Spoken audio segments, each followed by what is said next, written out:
Hi, I'm Kirstin Kelly, and today's lesson is on how do I know if I'm on the right canter when I go down to a jump. This topic was requested by one of my patrons, Victoria Elms.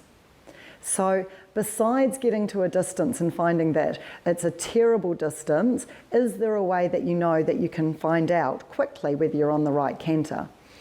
Yes and no. So the easiest thing to do is start with a couple of canter poles. Then you know whether you're finding your eye is warmed up and you're ready to jump. If you come in and you keep seeing long strides, that's showing you that your horse isn't in a nice perfect stride. His stride is too long, and so you're more likely to see long strung out distances. If you're getting tiny little chippy distances, it's highly likely that your canter is too short. So really play with that. When you first get on and start cantering some poles or a small cross, think to yourself, do these distances come up nicely? If they're not, change the canter. Then the next thing you can do is do a related distance and know exactly how many strides that is, and then every time you canter down it, if you're finding it a long 4 instead of a normal 4, you know that your canter is too short. Okay, so what we're going to do is we're going to work on finding the correct canter that you're going to jump off.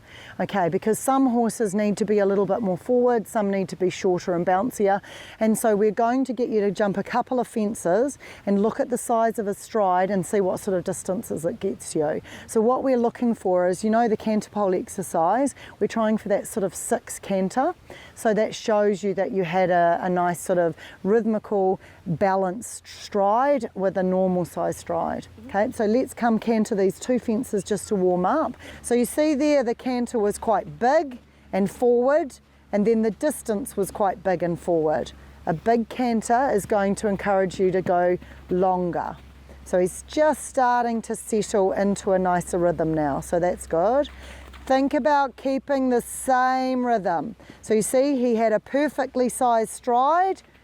He kept a really nice rhythm all the way to the fence.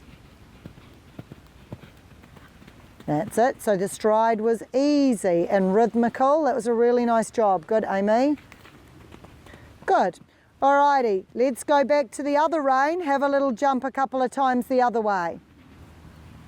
Remember, guys, that I've got lots of videos that are already on YouTube about finding a distance. If you're not seeing the cards flash up in the top of the screen, make sure you watch the videos through YouTube.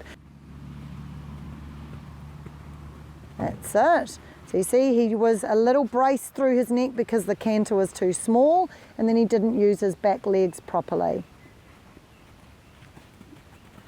So you see, as he's getting there, instead of that nice rhythmical feel, the strides are coming up quite long because the horse is not flowing and in the right canter. That's it. Now open the canter up and make it quite a longer stride. Now the strides aren't coming up half as smooth as when she had the right canter.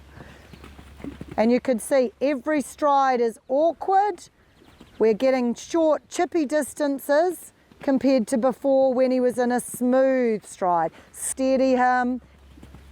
Good. And then just we get him back into his correct size stride. Great job. Good. Walk and rest. Because you might find that the slightly steadier canter is nice to keep him settled, but then when you jump into related distances, of course, that you're always adding in a half stride. It's fine if you're adding in a whole stride, but not a half stride. Land, 1, 2, 3, 4. That's it. So that's great now, Amy, because you've got the stride slightly bigger. Land, 1, 2, 3, 4. So you can see naturally that 4 strides feels it's honking, it's going too fast, but that's normal. That's a competition 4 strides. Yeah, and you know, in the ring, you're going to have a lot more room than you are in an arena, but it's always a really good exercise to canter a related distance and go, in the ring, this is what 4 strides is going to feel like. Just because when you're jumping at home by yourself, you'll probably be riding the canter a little bit quieter, And so then it's good to actually ride some distances and realise what is meant to be a true distance for this horse. Are you a follower of Kirstin Kelly Equestrian on Facebook? Check it out. I load all of my new videos there, and I also update people of where I'm teaching.